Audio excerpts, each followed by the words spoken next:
But we have another gentleman join the conversation now. His name is Ikemasit Efyong. He's a communication professional. Thank you very much for joining us. A pleasure. How are you guys doing? We're good. We're good. Great. We're good. I'm not sure. I'm not sure you guys get asked that often. Just to chip that in. It's all right. Yeah, we're holding up. We'll survive. Yeah, thank you. As always.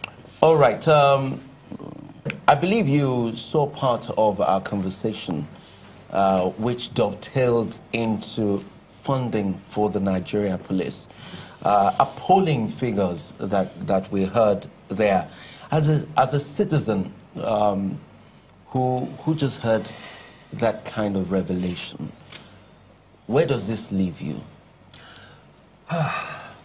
Worried, and very much so, because, and it was a very fascinating conversation that you had with the former CP, and I think we owe him a debt of gratitude for his insights into a lot of these things in the relative information black hole that we have, especially with respect to the way a lot of the federal and federal associated agencies are run.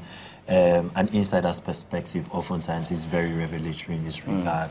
And so as a private citizen, it leaves me very worried and very concerned, because if we interrogate the social contracts which the government is to have with the citizens, where we outsource the decision-making responsibilities, right, to the government on our behalf, and one of the primary functions of the government, if you even look at the Constitution, for example, is to guarantee the security and the well-being of Nigerians, you're not going to do a very effective job at providing security if you do not take care of the managers of the country's security architecture. So when you have issues with respect to funding, when you have issues with respect to the organizational infrastructure, when you have issues in terms of the quality of the personnel that are working through the pipeline into the police force, it is very concerning. It simply means, you know, for the vast majority of Nigerians, there is no guarantee that we can go about our everyday lives when the people who are tasked with the responsibility of taking care of our security and our well-being are not properly taken care of. So what resources are they going to use in order to be able to carry out their jobs? You can imagine, for example, as broadcasters and as journalists, not having proper equipment, not being empowered with proper training, not being housed in, you know, fabulous accommodations like we are here, for example. There is only so much your talent in its raw form and in its raw state will take you through. It's the same challenge that the police, and maybe to a much lesser extent, the military and the other uniformed services are going through. And so it's a thing of real concern. What personally I have observed from just monitoring the conversations around the elections is that these elections, again, is bearing open, it's making clear to all of us a lot of the structural issues that we have in this country.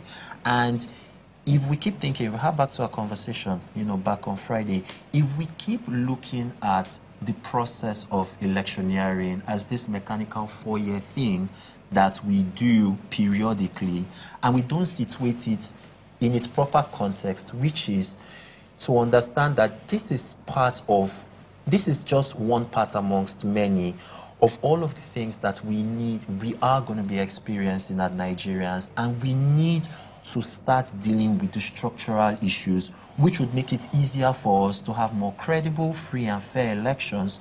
We're not going to get anywhere. There's only so much you're going to ask INEC to do. There's only so much you're going to ask the police to do on election day. There's only so much you're going to ask the election monitors and the journalists and the citizen reporters to do on election day to ensure that we have, you know, well-managed, credible elections when the infrastructure is not right, when a lot of the people are either not paid, or they are paid poorly, or their allowances are being owed, which demotivates them from doing their best job. And so all of these challenges are essentially just being laid bare to us. And Mr. Oshin, thank you.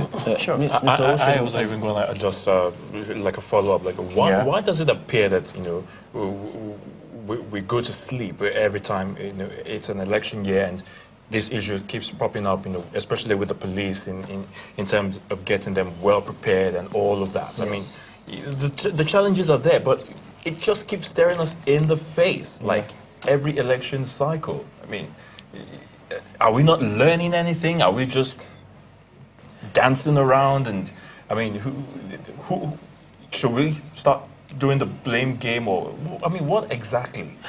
Well, because oftentimes, so there's a certain sensibility that we have as Nigerians. If we're able to do a good enough job, we've done it. We've made it across the finish line, and so that's fine, right? We'll all move on. It's a sensibility that permeates, of how it's irrespective done. of how well it's done, irrespective of all of the challenges that were involved, irrespective of the fact that we clearly know we can do better. We managed to conduct an election in 2015 and in 2011 and in 2007, and as it appears from all indications in 2019, not many Nigerians died. Okay, card readers had issues, but in most of the country they worked. Some people were disenfranchised, but the vast majority of Nigerians were able to vote. We've scaled. We've crossed the finish line. We've crossed the Rubicon. We're able to scale through. If we can manage, to keep doing that, then we'll be all right. But the problem with that mindset and that sensibility is that we don't feel appropriately motivated and challenged to do better. And I think that's part of the frustration that the former CP probably had, while he was in office. The fact that I can clearly do better if you empower me with the resources. We'll talk about that frustration in a moment. We'll give you the opportunity to respond to that. Coalitions happening simultaneously all over the country now in different states from Saturday's election. We have a report from our correspondent in Imo State, Pt.2. Well, it's been a long day for us here in Imo State as we started early to monitor the outcome of the presidential and National Assembly elections. And after waiting for so long, we are here at the INEC headquarters in Owerri, the Imo State capital, the center for the collation of the results of the presidential elections. And so far, it's been peaceful and smooth. But no doubt, we are envisaging that we're going to be here for so long because out of the 27 local governments, only 8 local governments have been collated. The returning officer here is Professor Benjamin Ozumba, the Vice Chancellor of the University of Nigeria, Nsukka. With me here is one of the agents of the political parties. He's going to be speaking to us about the conduct of the collation process here. I will say that this is not the kind of election one expects that Nigeria should be carrying out in the year 2019. It shows we are very backward and we are not determined to move our country forward. The collation process is riddled with a lot of error. We have seen cases of overvoting, which has been smuggled in by people along the line, and we are trying to see how much that can be resolved. But there are still several incidents of ballot box snatching and writing of results, inflation of figures, and we were thinking that these are things that should have happened in the 60s or at most in the early 70s, that they are happening in the year 2019.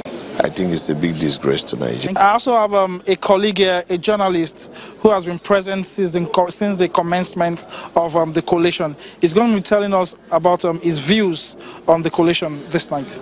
Yeah, the collation has been going on very smoothly. Even though it has been late in coming, we have waited here from morning to up to this time, but so far so good. It has been smooth, there has been adequate security, and it has been cohesive. In other places, in other INEC designated centers, the senatorial and House of Representatives results are being collated, and we'll be here to keep you up to speed with happenings and events around here. From Owerri, the Imo State capital, Pt.2, Channels Television News.